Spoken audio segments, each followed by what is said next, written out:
राधे राधे। ब्रज गीत और भजन में आपका बहुत बहुत स्वागत है। आज हम सकट चौथ माता की कथा सुनते हैं। माघ का महीना लगते ही चौथ के दिन सकट चौथ लगती है। उस दिन सभी औरतें नहा धोकर पूजा पाठ करती हैं और सकट चौथ की कहानी सुनती हैं। तो आइए कहानी सुनते हैं। एक बुढ़िया के एक बेटा था। वह उसके सुख के लिए 12 महीने चौथ माता का व्रत करती थी। उसका बेटा जंगल से लकड़ियां काट कर लाता था और उनको बेचकर ही घर का खर्च चलाता था। उसकी माँ उसकी लकड़ियों में से 2 लकड़ियां उठाकर रखती थी और चौथ के दिन उनको बेचकर सामान लाती थी और उस सामान में से चूरमे के लड्डू बनाती थी। एक खुद खाती थी और एक बेटे को खिलाती थी।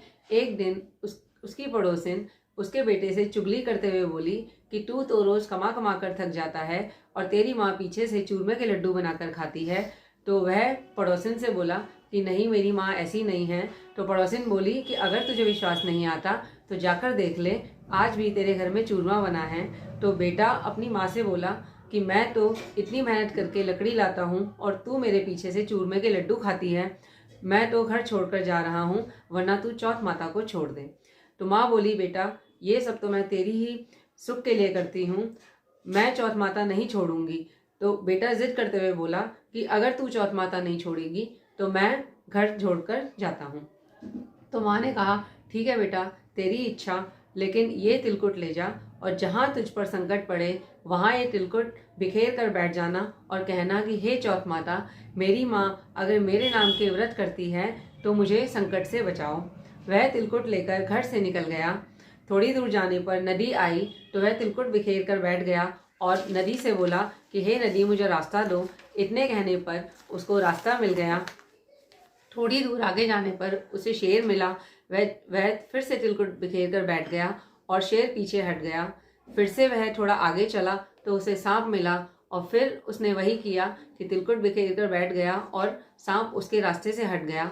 अब आगे जाने पर एक गांव आया। उस गांव में एक बुढ़िया माता रो रही थी और पूड़े बना रही थी।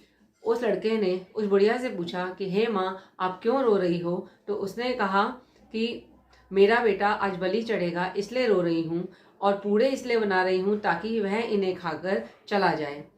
लड़का बोला कि अगर तू मुझे पेट भर पूड़े खिलाए तो मैं तेरे बेटे की जगह चला जाऊंगा। बुढ़िया बोली, अरे बेटा, तू पूड़े तो जितने मर्जी खा ले, लेकिन कौन किसके बदले बलि चढ़कर जाता है? वह बोला, नहीं बुढ़िया माँ, मैं जरूर जाऊंगा। जैसे ही रात हुई, रात को राजा के घर से बुलावा आया।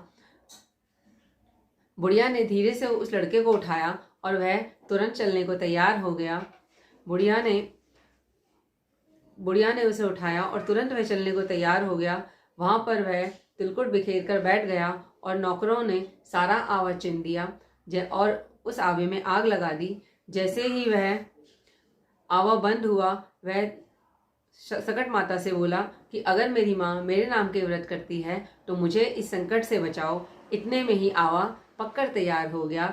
जो आवा 6 महीने में पकता था वह सिर्फ 3 दिन के अंदर पककर तैयार हो गया। सोने चांदी का कलश हो गया। राजा के नौकर राजा को बुलाकर लाए। राजा ने कहा कि इस बर्तन को नीचे उतारो और अंदर से आवाज आई कि नहीं, धीरे धीरे उतारो। सब डर गए कि लगता है कि कोई भूत इसके अंदर बैठा है। वह बोला, भूत प्रेत नहीं बैठा, जिसको बिठाया था वही बैठा है।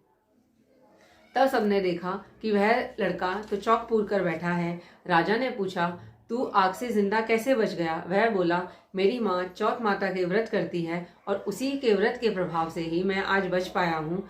राजा ने अपनी बेटी का विवाह उस लड़के से कर दिया और लड़की ने पूछा कि तेरा कोई घर बार है या नहीं? तब वह बोला कि मेरा घर भी है और मेरी माँ भी है। वह बोली कि चलो, अब बहुत रह लिए पिता के घर, अब हम अपने देश को जाएंगे।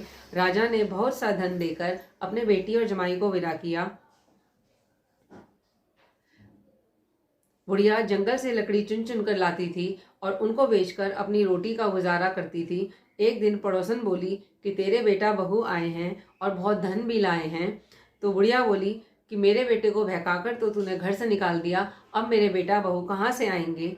इतने में बेटा और बहू सास के पैरों में पड़कर बोले कि हम चौथ माता के प्रभाव से आए हैं। तो सारी नगरी में ढिंढोरा पिट गया कि अगर किसी बेटे की माँ सकट चौथ का व्रत करे, 13 नहीं तो 4, 4 नहीं तो 2, 2 तो सब कोई करे, हे चौथ माता, जैसे बुढ़िया माँ के दुख दूर किए वैसे हमारे भी दुख दूर करो। आशा है आपको हमारी कहानी जरूर पसंद आई होगी। राधे राधे।